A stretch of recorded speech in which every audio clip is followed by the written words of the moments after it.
1992 সালের 6 ডিসেম্বর মুসলমানদের জন্য এক কালো দিন, যেদিন বিশ্বের মুসলমানদের হৃদয়ে রক্তক্ষরিত হয়েছিল। ভারতের অযোধ্যার বাবরি মসজিদকে নির্মমভাবে শহীদ করা হয়েছিল। সেই বাবরি মসজিদের কথা স্মরণ করতে বাংলাদেশের কেরানীগঞ্জের ঢাকার কলাতিয়ায় জামিয়াতুত তারবিয়া আল ইসলামিয়ার পাশেই ধলেশ্বর নদীর কোল ঘেঁষে তৈরি হচ্ছে এক বিশাল বাবরি মসজিদ। যেই বাবরি মসজিদ স্মরণ করিয়ে দিবে মুসলমানদেরকে সেই বাবরি মসজিদের কথা। 2024 সালের 22 জানুয়ারি ভারতের উত্তরপ্রদেশের অযোধ্যায় তখন উৎসবের আমেজ। জমকালো আয়োজনে উদ্বোধন হয়েছে রাম মন্দির। আলোর রোশনাই আর হাজারো মানুষের ভিড়। কিন্তু এই উৎসবের আলোর নিচে চাপা পড়ে আছে প্রায় 500 বছরের পুরনো এক ঐতিহাসিক স্থাপত্যের স্মৃতি, বাবরি মসজিদ। যে মসজিদটি এখন আর নেই, কিন্তু ইতিহাসের পাতায় যার অস্তিত্ব আজও অমলিন। ইতিহাসের এই সাক্ষী কি সত্যিই হারিয়ে যাবে? না, ভারতের সীমানা পেরিয়ে বাবরি মসজিদের সেই স্মৃতি এবার পুনরুজ্জীবিত হচ্ছে বাংলাদেশের বুকে। বাবরি মসজিদের ইতিহাস জিইয়ে রাখতে এক মহতী উদ্যোগ নেওয়া হয়েছে।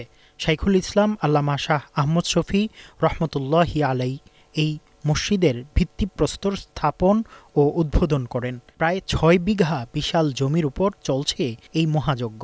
নকশা থেকে শুরু করে গম্বুজ সব কিছুতেই ফিরিয়ে আনা হচ্ছে সেই মোগল স্থাপত্যের ছোঁয়া, যা মনে করিয়ে দেবে মীর বাকির তৈরি সেই ঐতিহাসিক মসজিদ বাবরি মসজিদকে। 1992 সাল ডিসেম্বর মাসের শুরু থেকেই বাবরি মসজিদকে কেন্দ্র করে ভারতে টান টান একটা উত্তেজনা সারা পৃথিবী জুড়েই, বিশেষ করে মুসলমানদের মধ্যে বিরাজমান ছিল।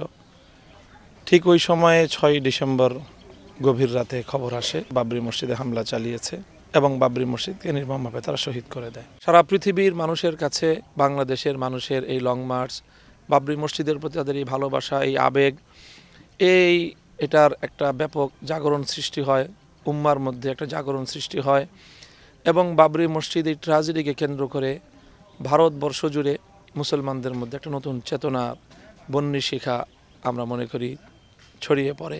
ইতিহাসের এই দায়, ঈমান এবং বিশ্বাসের এই দায় থেকেই আমরা আমাদের প্রজন্মের এবং পরবর্তী প্রজন্মের কাছেও আমাদের এই দায়ের বার্তা পৌঁছে দেওয়ার জন্যই আমরা সিদ্ধান্ত গ্রহণ করলাম যে আমরা আমাদের এই জায়গায় বাবরি মসজিদ নামে মসজিদ নির্মাণ করব এবং এর স্থাপত্য নকশার মধ্যে যে কোনোভাবে আমরা বাবরি মসজিদকে জাগিয়ে রাখার একটা উদ্যোগ আমরা গ্রহণ করব।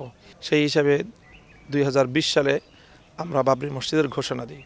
মসজিদ নির্মাণের এই বিশাল কর্মযজ্ঞের অর্থায়ন কিভাবে হচ্ছে, এই প্রশ্নের উত্তরে উঠে আসে মানুষের ভালোবাসার কথা। দায়িত্বশীলরা জানান, এখানে কোনো নির্দিষ্ট বড় দাতা বা বিদেশি কোনো ফান্ড নেই। সাধারণ মানুষ কেউ 1 বস্তা সিমেন্ট দিচ্ছে, কেউ বা নিজের জমানো টাকা দিয়ে শরিক হচ্ছেন। আল্লাহর উপর ভরসা আর নবীপ্রেমিক মানুষের আবেগ ও ভালোবাসাতেই এই কাজ এগিয়ে যাচ্ছে। প্রিয় তৌহিদি জনতা, যারা বাবরি মসজিদ চেতনাকে নিজেদের মধ্যে ধারণ করে, তারাই এর অর্থায়ন করবে এবং তাদের অংশগ্রহণের মধ্য দিয়েই আমাদের এই উদ্যোগ সফলতার মুখ দেখবে এবং বাবরি মসজিদ যুগ থেকে যুগান্তর তার চেতনা ছড়িয়ে যাবে। আমরাও চাই যে এই উপমহাদেশের আকসা বলা হয় বাবরি মসজিদ, সেই বাবরি মসজিদের চেতনাকে উম্মার মধ্যে জাগ্রত করে এবং তাদেরকে যেই মুসলিম সত্তা এবং মুসলমানদের যে হারানো গৌরব, সেই গৌরবকে ফিরিয়ে এনে ভারতে মুসলমানদের স্বকীয়তা নিয়ে যেন বাঁচতে পারি, এটার জন্য আমরা বাবরি মসজিদের চেতনাটাকে উম্মার মধ্যে জাগ্রত রাখার চেষ্টা করতেছি। ইট পাথরের গাঁথুনি হয়তো একদিন পুরনো হবে, কিন্তু এই মসজিদটি দাঁড়িয়ে থাকবে মুসলিম উম্মার ঐক্যের প্রতীক হয়ে। অযোধ্যায় যা হারিয়েছে, ধলেশ্বরী নদীর তীরে তা ফিরে পাচ্ছে নতুন রূপে। বাবরি মসজিদের নাম ও স্মৃতিকে চিরজাগরুক রাখতেই বাংলাদেশ আজ এক নতুন ইতিহাস সৃষ্টির দ্বার প্রান্তে। ঢাকার কেরানীগঞ্জের কলাতিয়া জামিয়াতুত তারবিয়া আল ইসলামিয়ার পাশে ধলেশ্বর নদীর পাশে নির্মিত হচ্ছে 3 বিঘা জমির উপর ঐতিহ্যবাহী ঐতিহাসিক এই বাবরি মসজিদ। ইতিহাসের এক নতুন অধ্যায়ের সূচনা হয়েছে এখানে। যুগ যুগ ধরে মানুষ এই ইতিহাস স্মরণ করবে। একটি বাবরি মসজিদ শহীদ হয়েছে, কিন্তু সারা বিশ্বব্যাপী শত শত হাজার হাজার এমন বাবরি মসজিদ তৈরি হবে।